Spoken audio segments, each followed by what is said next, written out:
And I have the distinct honor of being on the advisory committee for BSides Nova, now, second year? I sort of helped out the first year. I also have the honor of working with clearjobs.net and cybersecjobs.com. That's sort of the job that pays for me to travel to 6 to 10 of the BSides throughout the community. And I really have to commend Sophia and her organizers for another fabulous event. If you didn't know, all BSides events are run by volunteers, very passionate people within the community who said, we want to make a difference. We want to bring people together for networking. We want to bring them together to learn skills. We want to bring them together to share and get over some of the challenges that many of us have.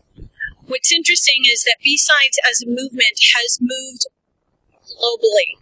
There are over 350 BSides around the world. There are other committed individuals like yourselves who are going on Saturdays to meet with other hackers to solve problems and to really make recommendations to make the world a better place.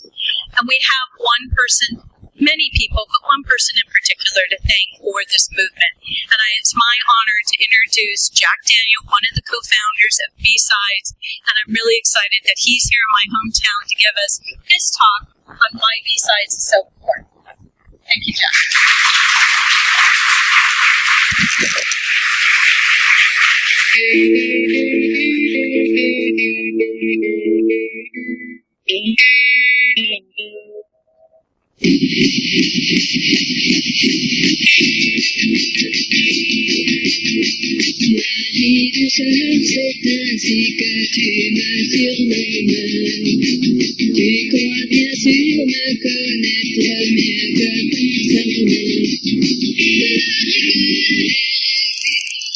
So the point of that was, I don't know what you're expecting, but it's probably not this.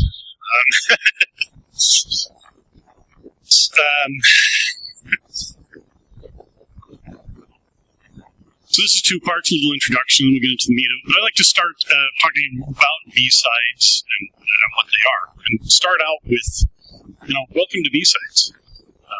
You are here in Virginia, and that's amazing. This is a fantastic event. Sophia and crew have done a fantastic job, and all the volunteers, speakers and sponsors, and all of you who come in and participate and make it what it is. But the important thing is that, as Kathleen mentioned, you're part of this, but you're also part of this. You're part of something that is coast to coast across North America.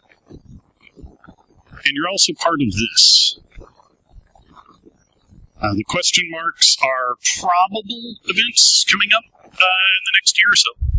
Green dots are first-time event cities that are coming up in the next several months. Blue dots have held an event. In July of 2009, a handful of us kind of got together and did a one-off event to bring voice to interesting content and support conversations in the community. That one-off event sparked some things. This is event number 388 globally since July of 2001.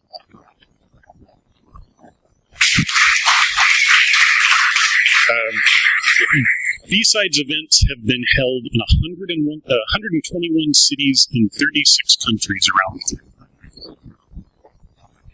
Firm dates for 45 more events are already on the calendar for this year, and there will be quite a few, probably across the 80 event per year mark this year. There were 78 last year. I've had conversations with people spinning up first-time events in Cairo. Rome just had one. Milan is coming up. Trento, Italy. Harare, Zimbabwe.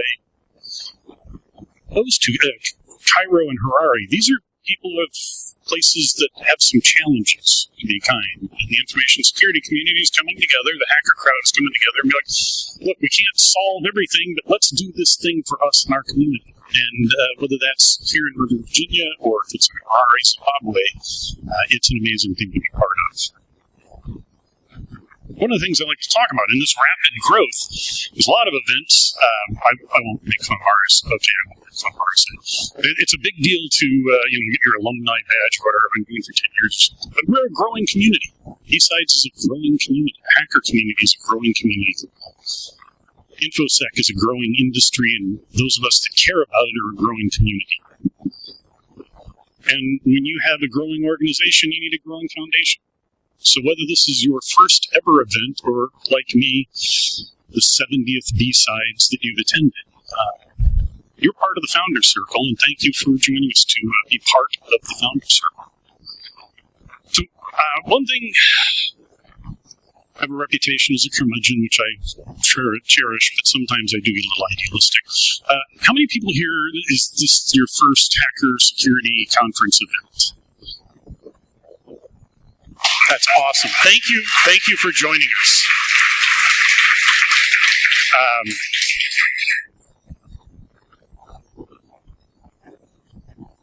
Now to follow through on what this slide's about.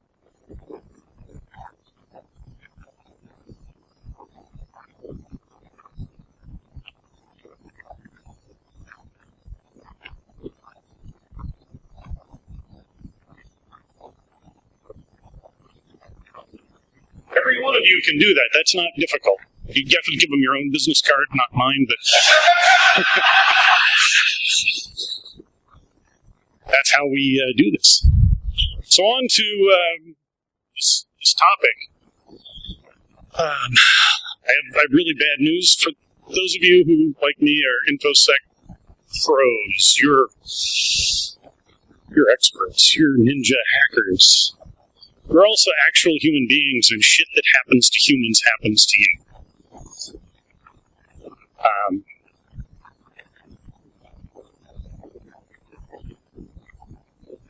By the way, this laptop and I in this version of PowerPoint spend so much time together, it's become sentient, and my own slide decks heckle me. But what I mean by that is I'm going to talk about coping skills for dealing with stress and dealing with some other issues that are part of what we do. And if nobody gets any value out of it, that means none of you are battling stress or burnout or depression. And none of you work with people who are battling with stress, which would mean all of you have large teams of well-trained, experienced people who are happy. Right, okay, and that's the nervous laughter that I expect when I something like that. So, why this topic? I have an amazing job. I have just an unbelievably fantastic job, and I hope that you do too. I love my job. I work for Tenable, and they let me do all sorts of things to build a community for the industry. I work with BSides and have since the beginning. But, you know, some jobs aren't great.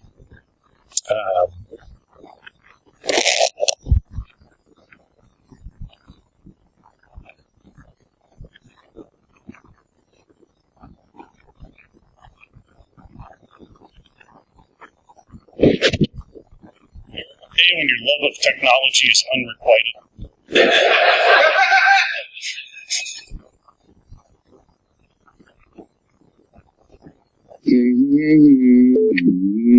Hello, this is Denny, in-house psychologist for Norton Court. Danny, I'm sick of typing. I want to quit, but I don't know how I'd support myself if I did. Well, ask yourself this question. What is it that you really enjoy about typing? Are you still there? I don't like anything about typing. Every morning when I get ready for work, I start crying. What's wrong with me? You hate your work. It's normal. Have a good day. A lot of people don't have great jobs, and even those of us that do, you know, life is more than work or should be. We need to be prepared. And, you know, this is an area full of entrepreneurs, it's full of managers, it's full of people who are working in teams. And it's not just about us, it's about those around us. This is a quote that I love from Dan Geer.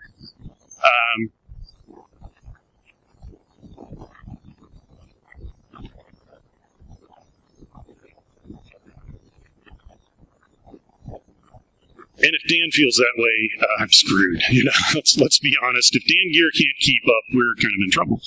And some folks have some stress in their work. Joey posted this a couple of years ago. I thought it was telling. Ever worked a case that bothered you? I drink a lot. 40% of 300 plus respondents. That's how they handle DFIR. Huh, that's not great. Let's try technology again. Everybody must get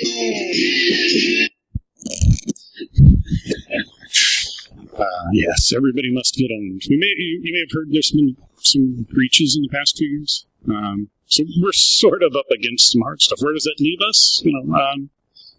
This is kind of what we feel like in InfoSec. On the good days, on the bad days, it's a little bit more like this.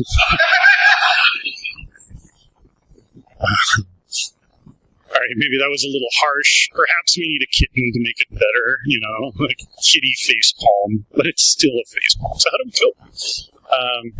It's not just about coping. It's not just about survival. It's about thriving. We want to thrive. We want to be good at it. We want to enjoy what we do. We love challenges, although some of you that are new to this are finding out you got into it because you liked challenges. You were kind of thinking maybe not this many, this complex, this fast. But, we like to think it's cool. We want to thrive.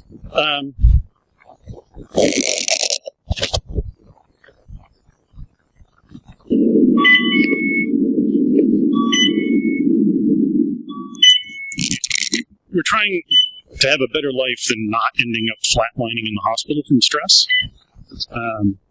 I've done some talks years ago on the severe end of burnout, and I actually got a call from somebody in the hospital who couldn't come to the talk because stress had triggered, and they wouldn't let him leave London. As a matter of fact, took him to the hospital. So we don't want to do that. We want to actually enjoy life. And so then the disclaimer here, I'm not an expert. I have been talking to people and listening to people and doing informal research for almost a decade on stress and burnout and coping with things and how to be efficient and effective in our industry and in life in general. But I get lost at times. And one of the things that I've realized recently is all the stuff that I've done and the number of people that I work with and share ideas with. I have started seeing a counselor because I was talking to her at First Friday, a little artsy thing that we have in town, like quite many cities, and her chat, and I was like, hey, maybe I should see you guys sometime. I started to do this amateur caregiver thing, and we started talking about some of the issues that those of us who are open in our industry to talking to, and she pretty much dragged me into her office and said we need to talk. Because being an amateur caregiver is kind of a dumb idea, but if you care about people, you do it. But it's a thing. So I'm not an expert, but I try really hard, and sometimes I think I make a difference. One of the things about stress will tear up your memory like you wouldn't believe. And the older you get, every stress cycle you go through, your memory bounces back a little less each time. I have hundreds of Post-it notes. There are usually a dozen scattered around my house, pads of Post-it notes, pen and paper everywhere. There are whiteboards everywhere. I never travel without having two phones, both of which have a myriad of note-taking apps, a laptop with note-taking apps, and, of course, a spiral notebook for notes. Because otherwise I don't know anything. And I've been through some stressful things in life. I'm in a pretty good place now, mostly. But, that's a dramatic impact. Stress screws with your memory.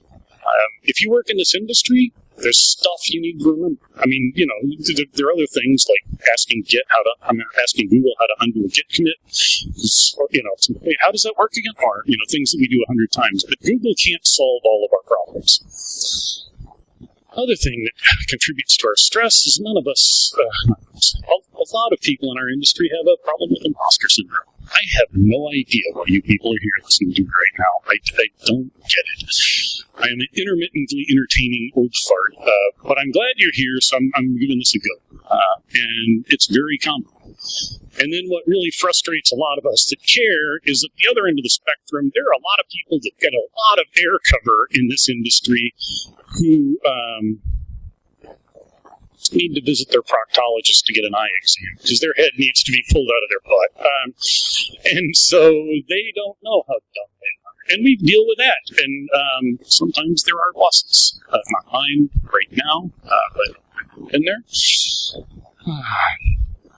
a little bit more going on. There are 3 words that you need to know. This is sort of the clinical burnout, stress stuff, psychology. The words are efficacy, personal efficacy, how well you think you're doing your job. And by the way, that doesn't mean you think InfoSec is winning the battle against the bad guys. It means you think you're personally effective. And that's a good thing, the more you feel that.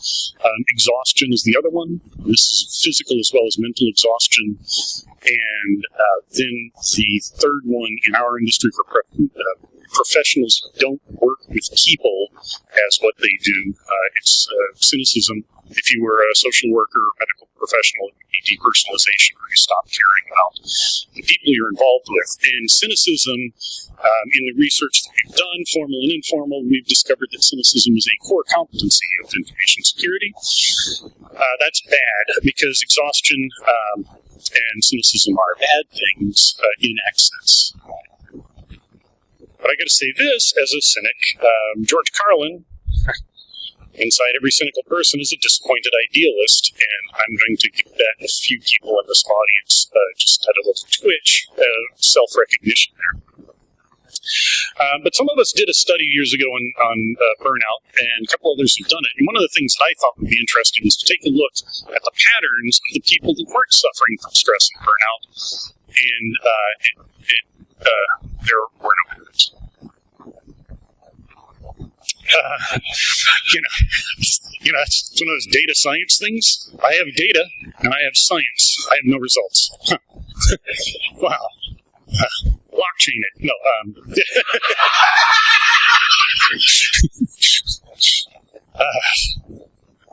I like storytelling and metaphors and analogies, and they're all terrible. But who wants some coffee? We thrive on coffee, right? So tell me about, here's this journey. Happy little coffee beans out in the mountains. Sun's shining, rain's on them. It's pleasant. And then somebody comes by and plucks you up and throws you in a truck and takes you off somewhere, and you get roasted and then ground and then put in a machine where they add extreme heat and pressure, and then you're expected to perform and deliver some magical goodness, which is kind of like a cubicle farm at work, right? Extreme heat and pressure. Roast, grind, hot water, and then what comes out could be like this magical elixir of life that keeps many of us going. And sometimes it takes, you have to have decent water, and you have to have decent beans, and the beans have to have been treated properly and handled well, and maybe we need some sweetener or creamer or flavorings, or maybe a splash or a few ounces of frangelico to get the morning going. Dark rum. But those, that creamer or sweetener or whatever, that's the coffee, the poor little coffee beans coping skills. And it kind of looks like this if we apply it to people. We have our burdens and we have our coping skills, and then we reach burnout and impact. And the point is to stay above the red line, to turn to that. But basically, I figured I'd do some research about a year and a half ago, and it was amazing. I thought I was really up for some hardcore research, so I asked on Twitter. Because, where are you going to get more reliable data than that? You'd have to ask Putin himself. No, we're not going there. So I got a lot of answers.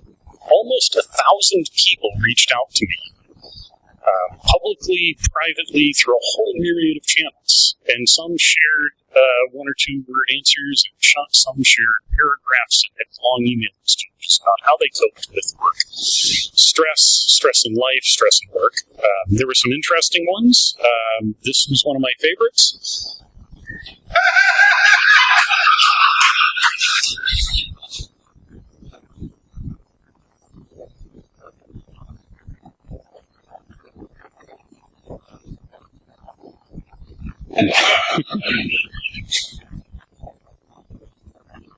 So a couple of things became obvious. There are big stressors and little stressors. And the way people respond to them turns out to be really important. And context matters. So I dug up some pictures I took years ago for a very different presentation to kind of make this point. Context really matters. You need to understand your situation, what you're up against. Some of you may know, I am a native Texan, born and raised in Texas. And it's an awesome thing because I don't live there anymore. but I am a native Texan, which does give me an excuse for any aberrant behavior that I exhibit for the rest of my life. What the? Texan. Okay. Don't worry, the rest of you, there is an ancient Aztec word for a substance that makes you temporarily Texan. It's called tequila. It's awful. But anyway, so here we have a redneck pickup truck with a cherry picker in the bed and a pro-Texas secession bumper sticker on that, and that's a pretty clear message. We get this, right? Especially if you're in Northern Virginia. Not real Virginia, we're in Northern Virginia. So this is a clear message that we understand, like when we venture out to Culpeper, we meet these people, right?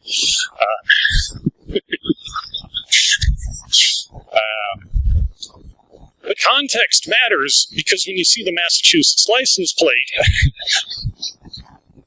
that actually means and stay on. What am I saying? So there are big problems and little problems, and sometimes you need to take a big step, and other times a big step might be fatal. What have I seen there? I've seen people who job hop because they have no short-term small problem coping skills, and so they just hit the eject button every 9 months to 2 years because they can't deal with minor stuff. And then I see people spend 22 years and 10 months in the car business because they have really good short-term coping skills, and then finally can't take it anymore, and then I got out. So that's... and I should have pulled that button, pulled that cord long ago, even though I was doing technology and security in the car business. These are awful people. And for those of you that are familiar with the stereotypes of the auto industry, it's way too kind. They don't deserve that much respect. But anyway, common answers. Again, these are the ones from Twitter, so they must be right. So we got a bunch that were kind of disappointing. How do you cope? Badly, not always, not at all well, poorly, cry, rant. But there were some interesting things. The number 2 thing can be lumped into this category of do something, preferably outdoors. So that's hit the gym, go fishing, go camping, go hiking, rock climbing, bicycling, go for a walk, anything, especially if it gets you outdoors. Years ago when I worked firewall support, and as we all know, it's always the firewall's fault. No, it's not. By the way, as a firewall guy, no, it's the ISP's fault. Footnote and or DNS. Put those 3 together, firewalls, DNS, and the ISP. It's a miracle we have an internet at all. I used to reach epic stress levels in the afternoon dealing with people who, didn't understand things, and they'd be like trying to, whatever, they'd try to do things. And I would try to help. I would reach a point where I just had to get up, and I'd walk like 150 yards from our office building to the Starbucks and get another 6-shot latte and walk back. And I felt a lot better, but I wasn't really any calmer after doing 6 shots of espresso at 2 in the afternoon. But, I felt better. So anything like that, get up, go for a walk, go outside. Other one that was a big thing for people, whether they were creating or listening or what they're seeing it live or just jamming the headset on, was music.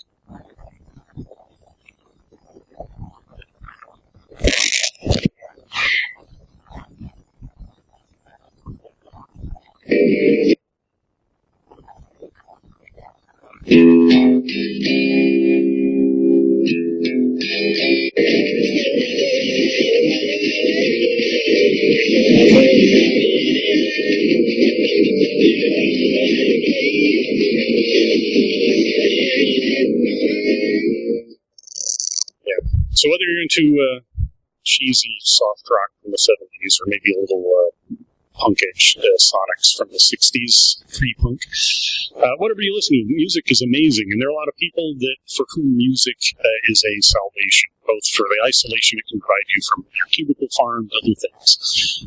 And it varied. A lot of people like to create music. I don't have the ears for creating music, so I have yet to even master the MP3 player. Should be easier, but I have an iPhone. There's iTunes, which is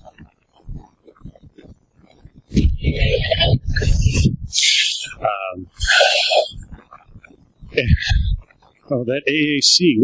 I have damaged hearing from being a mechanic for many years and the Dick Dale concerts, and I can still find the missing music in AAC. And now everything's pitch and tone, tempo corrected, overproduced pop crap. But enough of that. All right.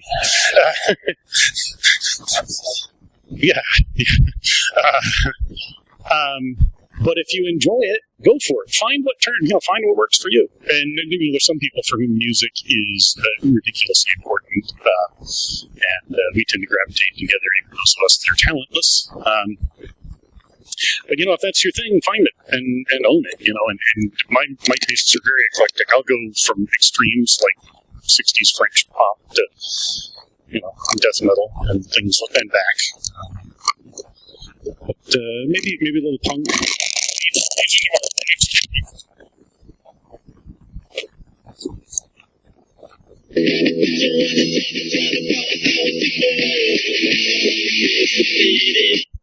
So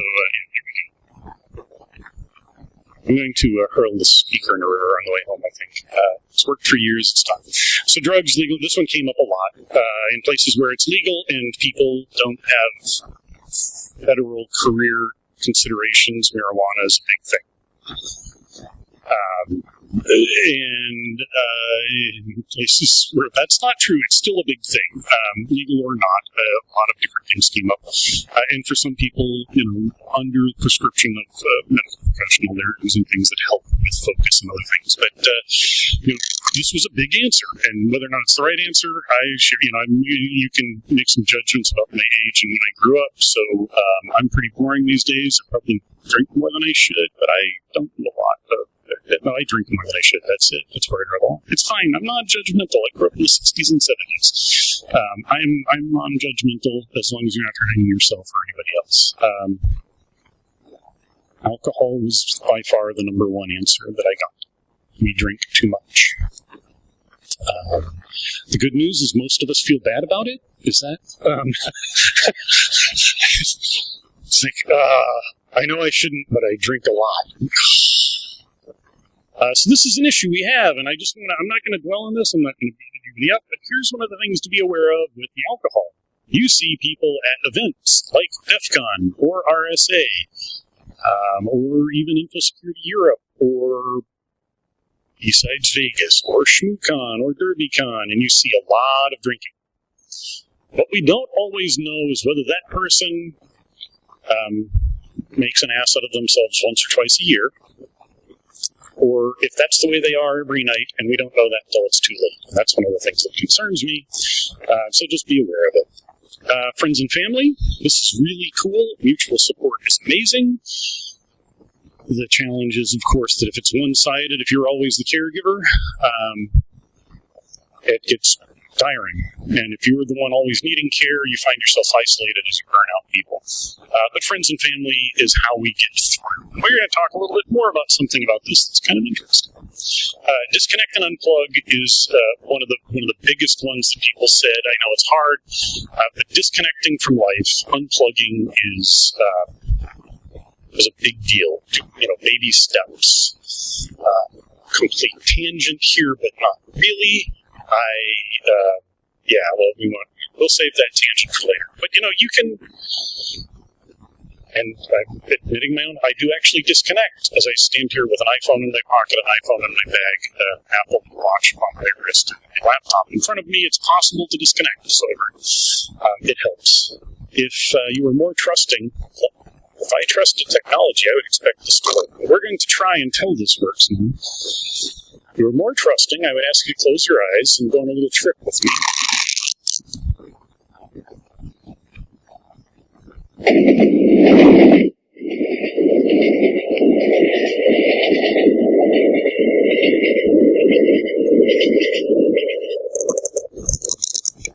That happens to be on ScotRail, going across the Western Highlands, through the mountains, just enjoying life.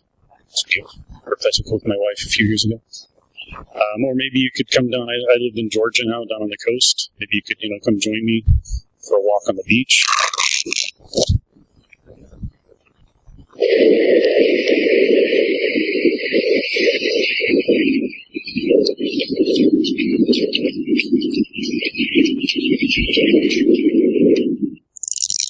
A little bit. Just get away. Now, one or two of you will figure this out, if not more. Of course, I am a hypocrite, because in those moments, I took out my phone and recorded those sounds, because I knew they'd be good for a presentation. So, I own my hypocrisy. Thank you for... but I make these sacrifices for you. I'm a guy. I can rationalize the out of anything.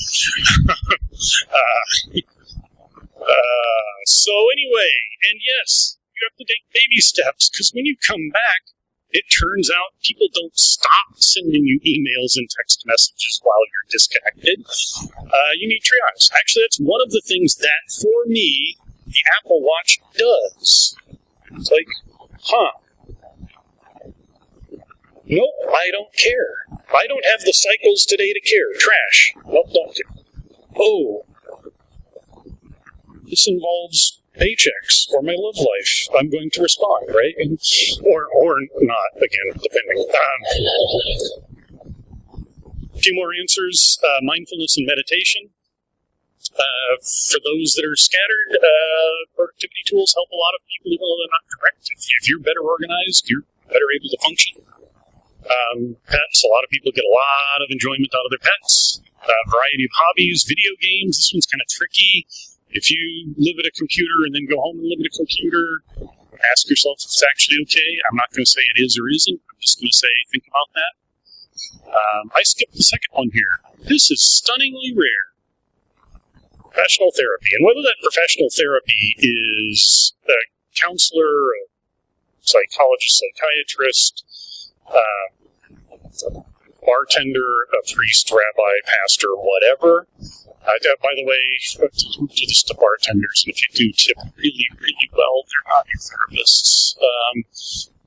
But if you find the right ones, and it can be hard to find the right ones that will do that. But that's one that not a lot of folks turn to. Sometimes it's the beauty of a therapist is that you just tell them stuff. And a lot of times when you're in good shape, you just tell them stuff, and they don't say anything, and they let you listen to your own words. It's like, when I say it out loud, that seems like a really dumb thing to do. And then they won't call you a dumbass, which is really great. That's because we're paying them, they want you to come back and keep admitting you're a dumbass without actually them having to tell you. There were some edge cases. I don't know how serious these were. Carving cameo images of dead emperors and cream Oreo cookies. Nihilism. The peanut butter one, I thought was a joke at first, then I realized the guy that submitted that to me does live in Australia, so that could be a thing.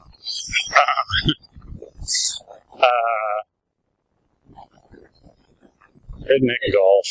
We are somewhere with a lot of folks that have interesting too. And then we're going to do one where we get a little bit personal. So there are things that happen in your life that make you reassess what's important to you. Sometimes you get married. Sometimes you have a kid. Sometimes your marriage dissolves. Sometimes your parents get sick or die. Things happen in life. Sometimes you build a company and it collapses around you and sell it for pennies on the dollar if you get that much.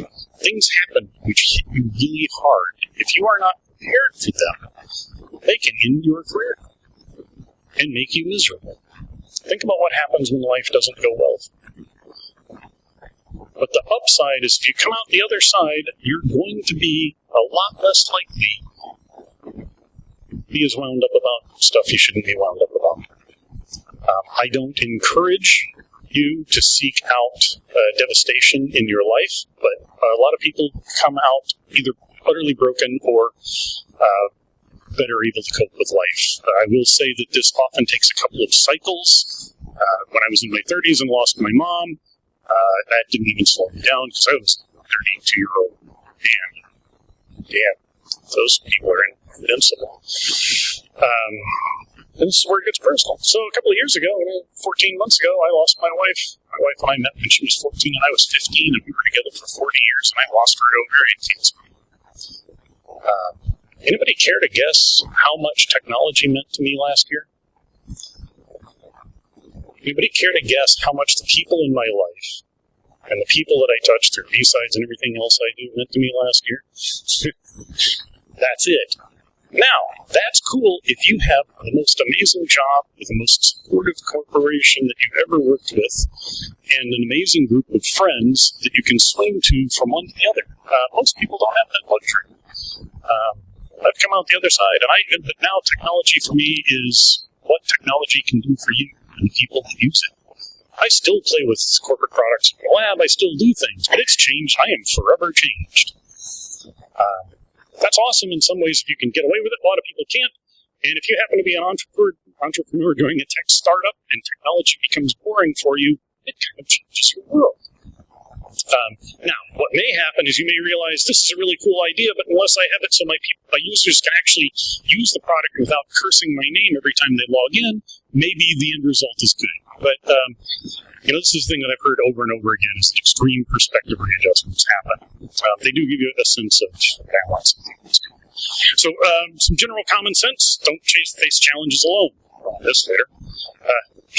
Don't make the people that work for and with you face challenges alone. We're special. One of the things that comes up over and over and over again is do more stuff. This seems counterintuitive, but you have to do stuff that you want to do, stuff that's satisfying, things that are rewarding.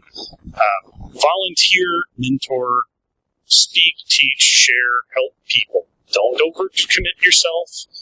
I've heard that some people are serial volunteers and get in way over their head, sleep several hours a week because of it. Maybe that's me. But I get an enormous amount of value out of it. And I, do cut back. And I do sometimes take a Benadryl, melatonin, and ibuprofen nap so that I can actually sleep. I don't recommend that either, but, sometimes. But do things that you find satisfying. And if you give a talk on something, if you mentor somebody on something, it turns out that you have to learn more about it to teach something. It's amazing. And mentorship is one of the best ways to spot your own hypocrisy, because you'd be like, hey, I've been in that situation, and the one thing that you don't want to do is this. Yeah, no, really, seriously, that's not the way to do it. And, if I ever find myself in that situation again, I'll do it right this time. As you're in that situation. So, it's healthy. Learn something new, but education is work. Education is work. It's got to be worth it. You have to enjoy what you're learning or be able to leverage it into something you enjoy or a better job. Here's one that happens in the hacker crowd a lot. You are not an iPhone hacker. You're not a Google Nest thermostat hacker. You are you. You are a person. You are not your job. You are not your skill. You aren't the Internet of Things toaster hacker. You are you. You have skills. You know things. You do things. They evolve over time. Horrible things happen to people, like they end up in management. But, they survive. So, talking a little bit about people in your teams, this thing they tell you on the airplane every time, put on your own mask before helping others. You need to be in a good place to help others, and if you're not going to help them well. So as a manager or employer, again, I like to ask this, do you have too many qualified, trained employees, and do you find it easy to hire them?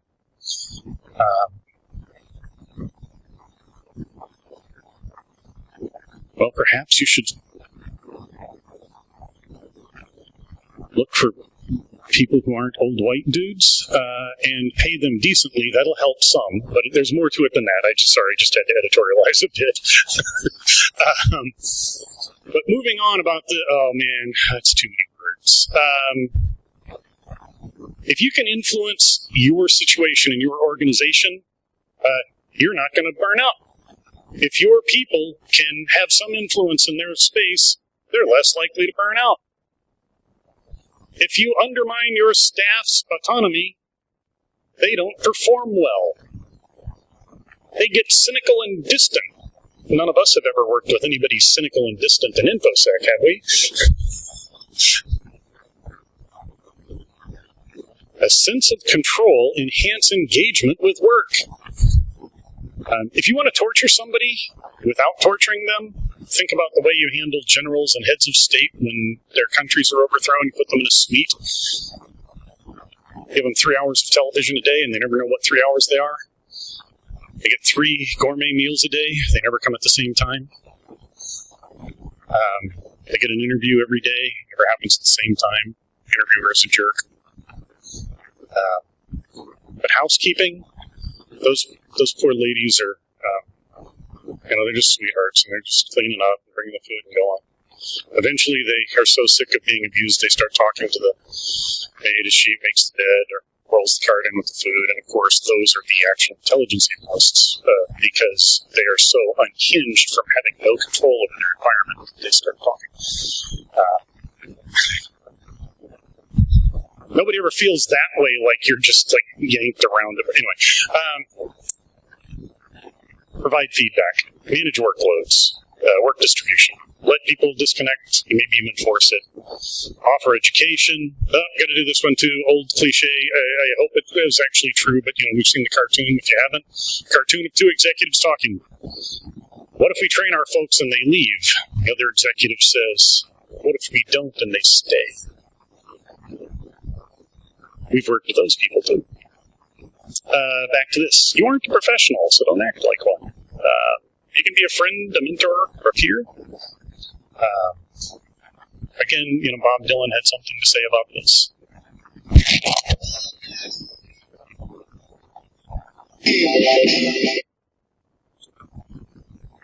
I will not feel so alone. So, feeling alone, listening to people, reaching out to people in touch. We're going to do a little on this. Last week, there was an on-point radio broadcast on the loneliness epidemic. One of the people on it was Vivek Murthy, our former U.S. Surgeon General. Here's a bit of a quote. Most common pathology he saw was loneliness. Let's think about that for a minute. If you are isolated and lonely, we still have our lizard brains from being in the savannah and not having tools to fight off things that would eat us. That's why fight or flight is still a battle, and it's a challenge in modern day. It's a challenge to teaching people because we scare them until they stop using their prefrontal cortex, and then we can't get them to think logically. If you feel isolated, even if it's a little bit, you feel lonely, you're out there in the plains, and you don't have anybody on your back. And somewhere at the top of your spinal column, your brain knows this. And you are a step or several closer to fight or flight all the time. You're in a stress state, and it has negative impacts on your physical health, not just mental health. If you're interested, just reference later, but September's Harvard Business Review, the cover story is from Dr. Murthy, former Vice Admiral. Many employees, half of CEOs, feel lonely in their roles. Reduces task performance, limits creativity. So let's talk about this. One of the things that is critical is, again, back to context, knowing what it is that really matters to you, so that when life comes at you, you can focus on what matters to you. So let's try again. Make some music happen.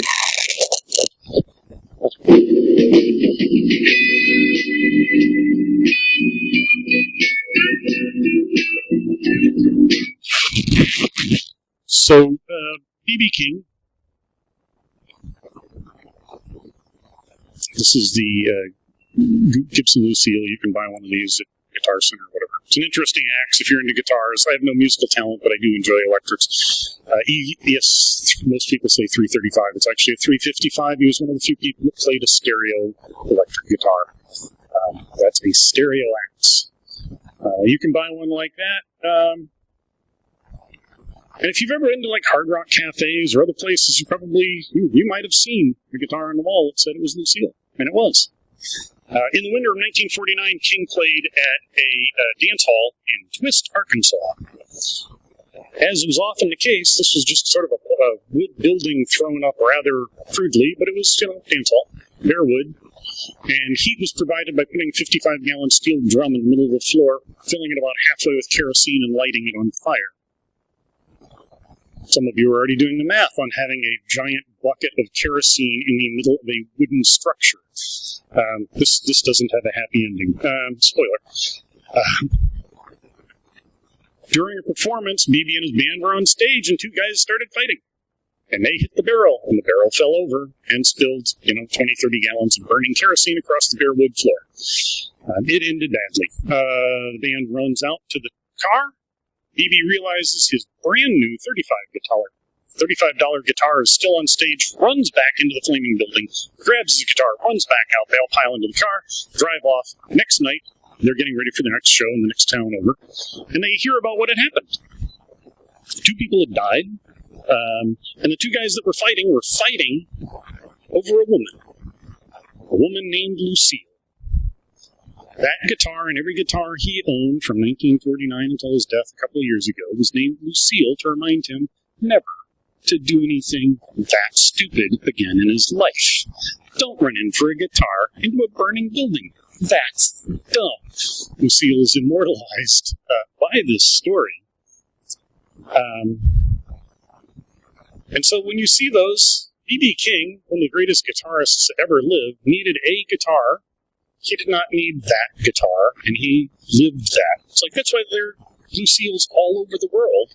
He played them for a while, and when they weren't pretty anymore, he'd buy another one. Or actually, Gibson would send truckloads of them. His guitar mechanic would tune it up. He'd play it fine until it was happy. Off you go. So, if you're Dick Dale, you need that axe that the offender hand built for you. But if you're BB, so you got to figure out whether you need a Lucille or the Lucille, what it is that you need in your life. And with that, let's go to some sources. No, not sources of stress. Those are ways to get stressed out. Let's move forward. It's pop psychology, but there's an annual report called Stress in America. Kind of read it with a filter on. It's way more truthful in like a Ponemon report, but still put the filter on. Christina Maslach and Michael Leiter are the people who did the original stress and burnout work, and it's still some work if you really want to drill into stress and burnout. Professor Sapolsky has done some interesting stuff with stress and the impacts it has on us. A few months ago and last year, there were some interesting episodes of Southern Cred Security Podcast, as well as the Rally Security Podcast. Infosanity.org is a handful of resources. There's a Slack channel and other things that may be of some value to you. And what I mentioned is September Harvard Business Review article on the loneliness epidemic that our former Surgeon General wrote is a good resource. If you have an hour to kill, grab the On Point radio episode of NPR.org from this epidemic last week.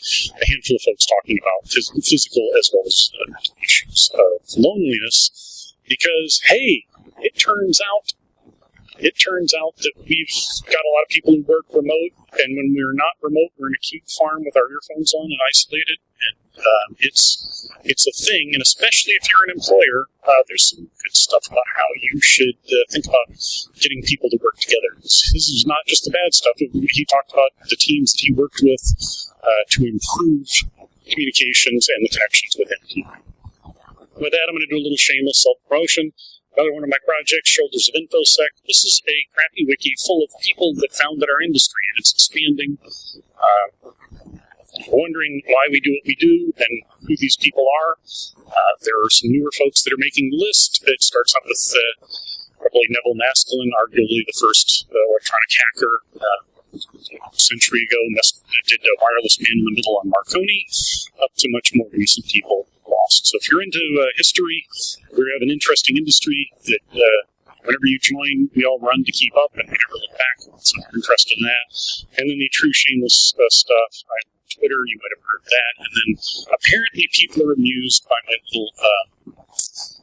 little project. It's a cyber private eye.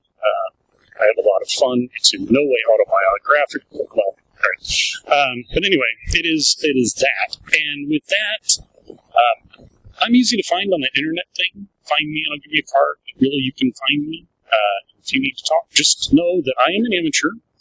And my travel schedule is nuts, so I may not respond right away. So when you call the drugstore and they say if it's an emergency, call 911, don't call me in an emergency. But if you want some of these resources or want to talk about stuff, let me know. And together we can make things better. Now, this is the end of my presentation, but there's more coming later today. And you're making connections here. Hopefully you're meeting new people and becoming better connected with people around you. And therefore, while I'm going to leave the stage, and Suffering Bastard is as well, this is the beginning. So thank you very much.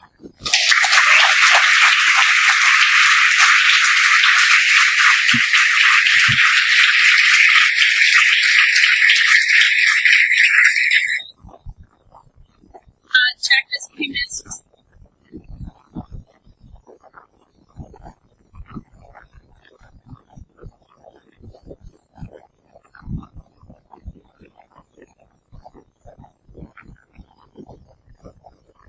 Wow.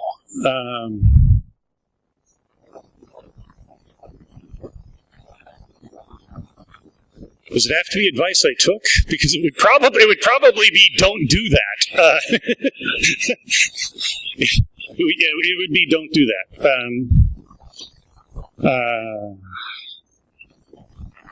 Not really advice, but I will say this: I learned 3 lessons in the car business, and 2 were valuable. But the one that is most valuable is I was young and bearded and ponytailed and working on French cars, and we were acquired by a Cadillac dealer, and a typical elderly Cadillac customer was having trouble with something, and I very cautiously inched up to her to try to figure out how to help her, but I didn't want to scare her away because she was obviously terrified, but I was able to help her figure out something with her new Cadillac, and she was very grateful. And the owner of the chain of dealerships that I worked in at that time was watching from his office, so I didn't know, so he came down to the second floor and thanked me. I was just trying to help her out, but I knew she was a little freaked out by the hippie-looking kid, so I wanted to be careful. But, she just bought a Cadillac from us. We take care of her. Looked at me and said, that's right. I wish more people understood this. Everyone is in sales. We all hate that, but you're selling ideas or products or services or yourself to the hiring manager. And sales doesn't have to be an evil word. Now, if you have the Sandler sell to need white patent leather shoes and matching belt mentality, it's a problem. But you're trying to communicate with people and communicate ideas. And it's grossly oversimplified, but everybody's in sales. Very quickly, the other 2 are, you can adjust it for what model of car and what year it is. When you pay $135,000 for that BMW M Series, don't believe the salesman. They're not throwing the floor mats in for free. Critical eye about money. And the other one was, I was told by a representative from one of the factories that was it as a business seminar for probably Chrysler. They would be the ones to say this back then. That sincerity is the key to success in business, because once you can fake that, you have it made. Which sums up the car business for you.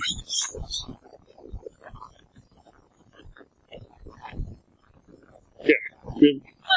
Somebody has a question?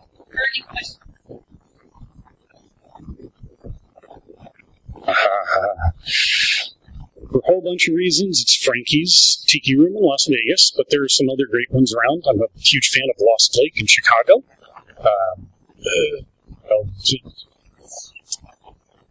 There are a couple in the LA area, but in San Francisco, Smuggler's Cove and the Tonga Room, for very different reasons. Smuggler's Cove, amazing cocktails, amazing rum selection, one of the biggest in the world. Very cool. Tonga Room is old school. It's, boat in the basement. What used to be the swimming pool, the bandstand is pontoon boat. It's just kitschy and corny.